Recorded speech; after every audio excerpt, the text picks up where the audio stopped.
Inês Almeida parecia viver o sonho perfeito. Uma vida confortável em Lisboa, um marido respeitado, um nome admirado nos círculos certos. Mas dentro de casa, a realidade era cruel. Ricardo não gritava, não batia. Ele fazia algo pior. Diminuía. Dia após dia, convenceu Inês de que seus sonhos não importavam, de que seu lugar era ao lado dele. Em silêncio.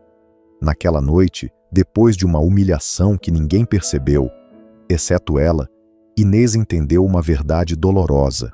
Ficar era morrer aos poucos.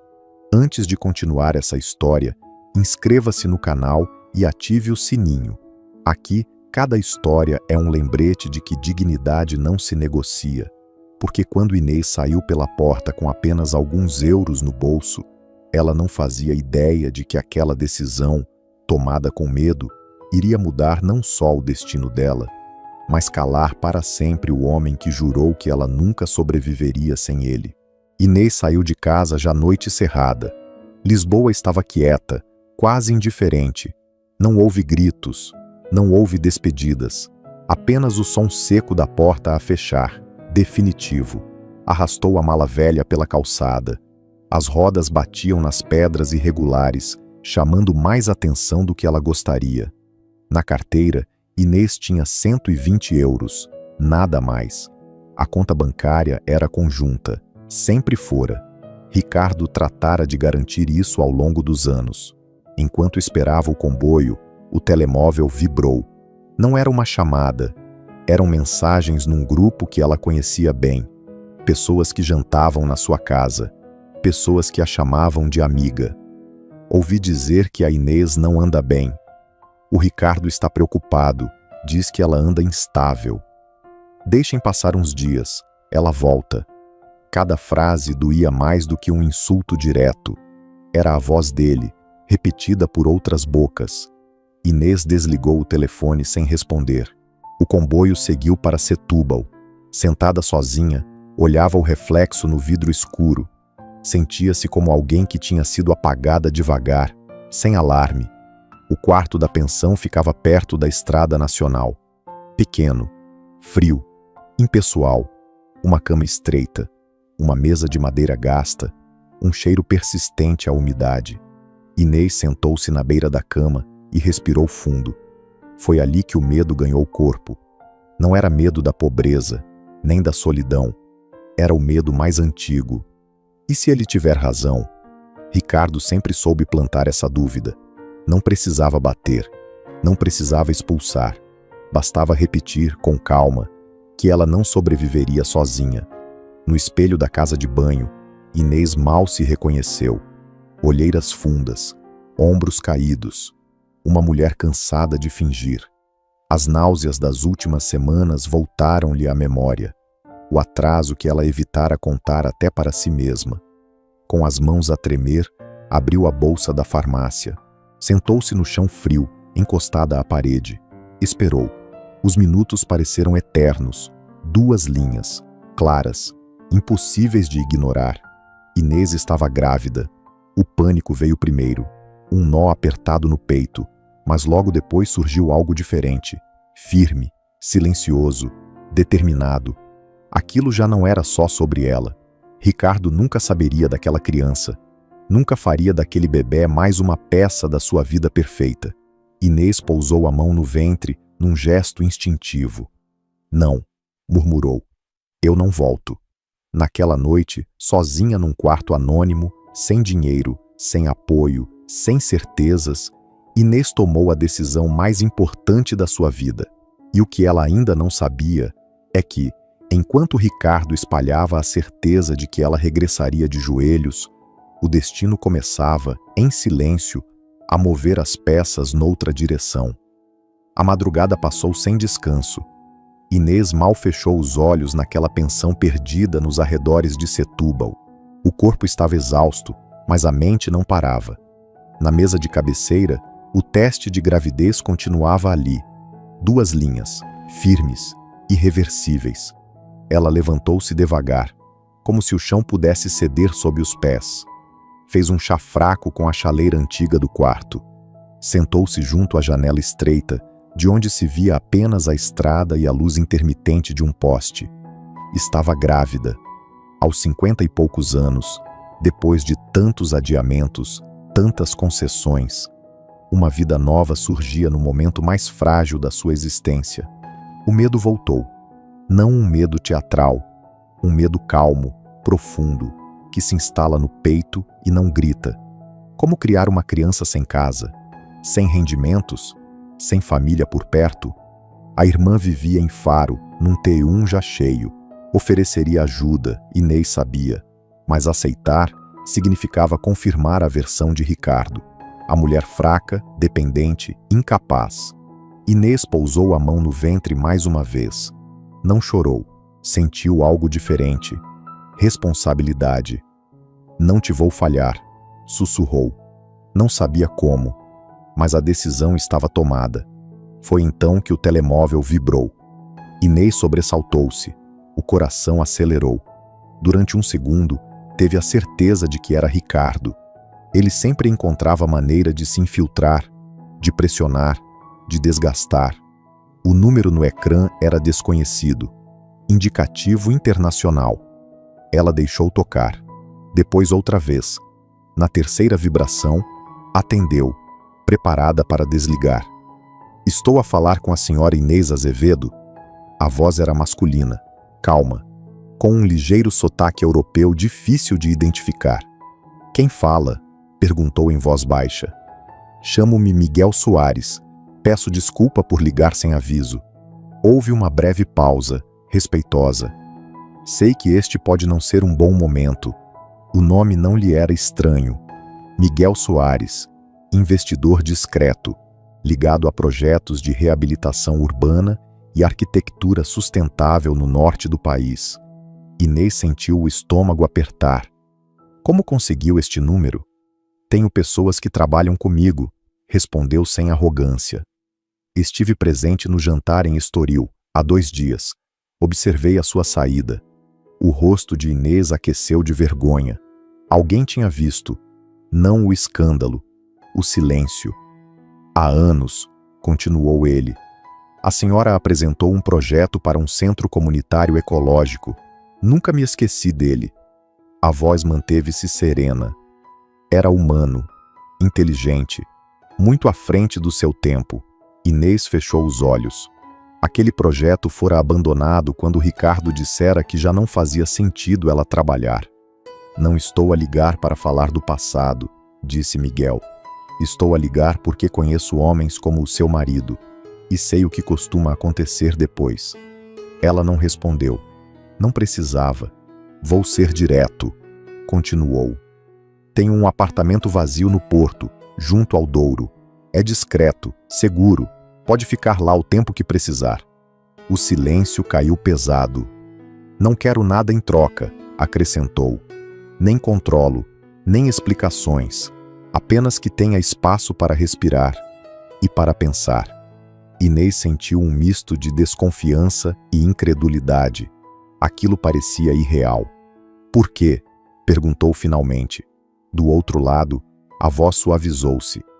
Porque detesto ver talento desperdiçado. E porque ninguém deveria ser obrigado a voltar de joelhos. Ele deu-lhe 30 minutos para decidir. Um carro estaria à porta da pensão. Quando a chamada terminou, Inês ficou sentada, imóvel. O medo ainda estava lá. Mas pela primeira vez desde que saíra de Lisboa, havia também uma fresta de esperança. Não uma salvação, uma escolha. E Inês percebeu que aquele momento podia mudar tudo. Os 30 minutos passaram depressa demais. Inês ficou sentada na beira da cama, o telemóvel pousado ao lado, como se pudesse morder. A proposta de Miguel ecoava-lhe na cabeça. Um apartamento no Porto, sem perguntas, sem exigências. Era demasiado. E, ao mesmo tempo, era tudo o que ela não tinha. O medo voltou a apertar. Entrar num carro de um desconhecido. Confiar. Mudar de cidade quando mal conseguia respirar. Mas ficar significava outra coisa. Significava o telefone tocar a qualquer momento com a voz de Ricardo. Significava advogados, julgamentos, humilhações públicas. Significava ouvir outra vez que ela não era capaz. Inês levantou-se, abriu a mala, não tocou na pouca roupa elegante que ainda trazia. Pegou nos cadernos antigos, gastos, onde ainda havia desenhos a lápis, colocou a fotografia dos pais e fechou o fecho com firmeza. É só um passo, murmurou para si mesma. Quando espreitou pela cortina, viu o carro parado junto à entrada da pensão. Discreto, cinzento escuro, nada de luxo exibido. Respirou fundo. Saiu. O motorista apresentou-se com educação. Chamava-se Antônio. Não fez perguntas. Ajudou-a com a mala como se fosse leve. Dentro do carro, o silêncio era confortável. O motor avançou suavemente pela estrada ainda úmida da manhã. Inês olhou pela janela enquanto Setúbal ficava para trás. Pela primeira vez desde que saíra de Lisboa, não sentiu pressa, nem perseguição. A viagem até ao porto foi longa. Inês fechou os olhos em alguns momentos, vencida pelo cansaço. A mão repousava instintivamente sobre o ventre. Quando chegaram, o Douro brilhava sob a luz suave da tarde. A cidade parecia mais lenta, mais antiga, menos exigente. O apartamento ficava num prédio discreto perto da marginal. Nada chamativo. Mas quando Antônio abriu a porta, Inês parou. Luz. Muito luz. As janelas grandes deixavam entrar o rio e o céu. Os móveis eram simples, escolhidos com cuidado. Nada supérfluo, nada imposto. Sobre a mesa havia uma nota, poucas palavras, escritas à mão. Aqui ninguém lhe pede nada. Descanse, Miguel. Inês sentou-se no sofá. As pernas tremiam, não de medo, de alívio. Na cozinha encontrou alimentos básicos, chá, sopa, fruta fresca. No quarto, lençóis limpos. Um silêncio profundo. Era um abrigo, não uma jaula. Ao entardecer, saiu à varanda. O rio corria tranquilo, indiferente às dores humanas. As gaivotas cortavam o céu.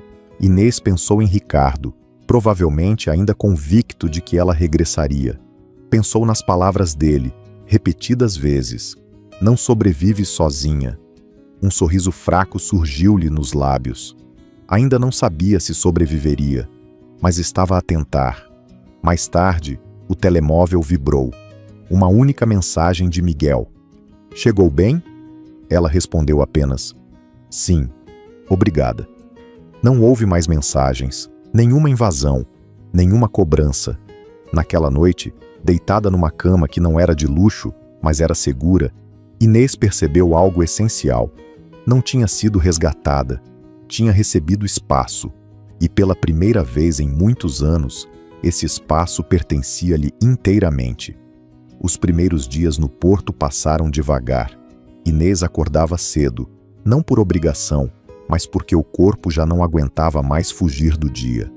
A luz entrava pelas janelas grandes e pousava no chão como um convite silencioso. Durante muito tempo, ela limitou-se a observar.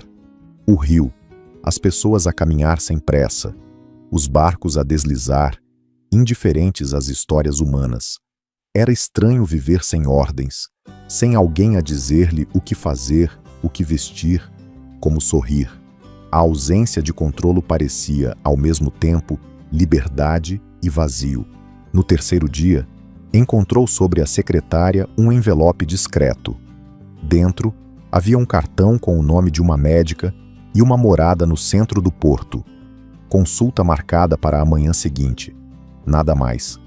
Inês sentiu um aperto no peito. Miguel sabia. Não porque ela tivesse contado, mas porque alguém atento tinha observado o que Ricardo nunca viu. A consulta foi simples. A médica falou com calma, explicou tudo sem pressa, confirmou a gravidez. 7 semanas. Não houve julgamentos, nem perguntas invasivas, apenas cuidado. Quando saiu do consultório, Inês parou na rua durante alguns minutos. O barulho da cidade parecia distante. Ela pousou a mão no ventre, com mais consciência agora. Estamos aqui, disse em silêncio. Aos poucos, começou a caminhar pela cidade. Entrou em livrarias pequenas, sentou-se em cafés antigos, observou fachadas, portas, pátios escondidos. Algo dentro dela começou a mexer, muito devagar. Uma tarde, abriu a mala e retirou os cadernos antigos, os mesmos que Ricardo chamara de passatempos. Passou os dedos pelas páginas amareladas. No início, o lápis parecia pesado, a mão tremia, mas depois, quase sem perceber, traçou uma linha, depois outra. Não desenhou edifícios grandiosos, desenhou espaços pequenos, seguros, lugares onde a luz entrava sem pedir licença, um pátio interior, um banco ao sol, uma cozinha comum. Inês começou a desenhar um centro de acolhimento, para mulheres, para mães, para quem precisava de recomeçar longe do medo. Não era um projeto para impressionar ninguém, era um projeto para sobreviver. Os dias ganharam ritmo, manhãs tranquilas, tardes de desenho, noites silenciosas. Miguel não aparecia, não ligava, não perguntava. O dinheiro necessário surgia na conta aberta em nome dela, sem comentários. Essa ausência dizia mais do que 1000 promessas. Ele não a observava, não a moldava, dava espaço. Inês percebeu algo importante. O poder ainda existia, mas não era usado contra ela. Pela primeira vez, o tempo não lhe era roubado, era oferecido. Uma noite, sentada à mesa com os desenhos espalhados, Inês chorou. Não de tristeza, de cansaço acumulado. Chorou pela mulher que fora, pela mulher que deixara de ser, e pela mulher que começava, finalmente, a existir outra vez. Lá fora, o Douro seguia o seu curso, sem pressa, sem medo de mudar. Inês respirou fundo. O futuro ainda era incerto, mas já não era escuro. E naquele silêncio construído com respeito, ela começou a entender. Não estava a fugir do passado. Estava pela primeira vez a construir algo seu. Passara quase um mês desde que Inês chegara ao porto. A rotina tranquila ajudara-a a recuperar forças, e os desenhos já ocupavam metade da mesa da sala. Foi numa dessas manhãs calmas que o telemóvel vibrou. Uma mensagem curta, educada, sem pressão. Regressei ao porto por 2 dias. Se aceitar, gostaria de a convidar para jantar. Miguel Inês leu 2 vezes. Sentiu um aperto leve no peito. Até ali, Miguel fora uma presença ausente, um apoio à distância. Agora tornava-se real. Aceitou. O restaurante era discreto, perto da foz. Nada de luxo ostensivo. Mesas pequenas, luz baixa, conversas em tom contido. Miguel levantou-se quando ela chegou. Mais alto do que imaginara. Traje simples, olhar atento. Obrigado por ter vindo, disse sem exageros. Inês assentiu e sentou-se. A conversa começou devagar. Ele perguntou-lhe sobre o porto, sobre os passeios junto ao rio, sobre os desenhos. Escutava. De verdade. Quando Inês falou do projeto que estava a nascer, o centro de acolhimento, Miguel não interrompeu. Não corrigiu. Não sugeriu. Apenas ouviu. É o melhor trabalho que poderia estar a fazer agora, disse por fim. Sem elogio vazio. Sem condescendência. Depois de um silêncio curto, foi ele quem falou de si. A mãe fora artesã. Trabalhava com cerâmica. Tinha talento e ambição. Casara com um homem influente, respeitado, admirado. No início, ele apoiara o trabalho dela. Depois, começara a reduzi-lo a um passatempo. Aos poucos, encheu-lhe os dias de compromissos, obrigações sociais, silêncios. Quando percebi o que estava a acontecer, disse Miguel com a voz baixa, ela já não criava. Tinha o ateliê cheio e os quadros em branco. Morreu cedo, cansada, apagada. Miguel parou por um instante, respirou fundo. Quando a vi naquela noite em Estoril, vi a minha mãe. Olhou Inês nos olhos e percebi que desta vez podia fazer algo diferente. Inês sentiu o peso daquela confissão. Não era caridade, era memória, era reparação. Não quis salvá-la, acrescentou ele. Quis apenas abrir uma porta. A decisão sempre foi sua. Voltaram para casa em silêncio, um silêncio diferente, confortável. Nos dias seguintes, Miguel manteve a mesma postura, presente, mas respeitoso, disponível, mas nunca invasivo. Certa tarde, Inês mostrou-lhe os desenhos, espalhou-os sobre a mesa, falou da luz, do pátio central, das salas pequenas, mas seguras. Miguel observou com atenção, fez perguntas técnicas, apontou detalhes, nada sobre dinheiro, nada sobre controlo. Devia apresentar isto formalmente, disse por fim. A Fundação apoia projetos com impacto social real. Fez uma pausa. Não a mim, a comissão. Eu não votarei. Inês ficou em silêncio. Aquilo não era um favor. Era uma oportunidade limpa. Naquela noite, sozinha no apartamento, Inês pensou em Ricardo, na forma como ele sempre transformara ajuda em dívida, apoio em posse. Com Miguel, era diferente. Havia poder, sim, mas também havia limites e respeito. Inês pousou a mão no ventre, já mais arredondado. Sorriu com suavidade. Talvez algumas histórias não precisassem de heróis, apenas de alguém que soubesse não ocupar todo o espaço. E naquele equilíbrio raro, Inês começou a perceber que estava pronta para enfrentar o que viesse a seguir. O outono chegara ao porto sem aviso. As manhãs estavam mais frescas. As folhas acumulavam-se nos passeios. Inês regressava do mercado quando o viu do outro lado da rua. O coração falhou um compasso. Não precisava de confirmação. Era Ricardo, mais magro. O fato ainda caro, mas já sem a mesma segurança. O olhar avaliava o prédio como se tudo ainda lhe pertencesse. Durante um segundo, o velho impulso tentou dominá-la. Virar costas, acelerar o passo, desaparecer. Mas algo mexeu dentro dela, um movimento pequeno, firme. A criança. Inês parou. Ricardo também a viu. O sorriso surgiu devagar. O mesmo sorriso de sempre, o do homem convencido de que o jogo ainda estava nas suas mãos. Aqui estás tu, disse atravessando a rua. Afinal, o teatrinho foi mais longe do que eu pensava. Os olhos dele desceram até ao ventre visivelmente arredondado. O sorriso congelou por um instante. Depois voltou, mais duro.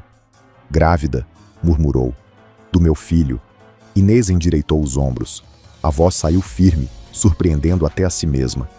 Este filho não te pertence, Ricardo. Ele riu-se. Curto, sem humor. Não sejas ridícula. Vamos acabar com isto. Voltas comigo. Dizemos que estiveste doente. As pessoas entendem. Era a velha estratégia. Minimizar. Reescrever a realidade.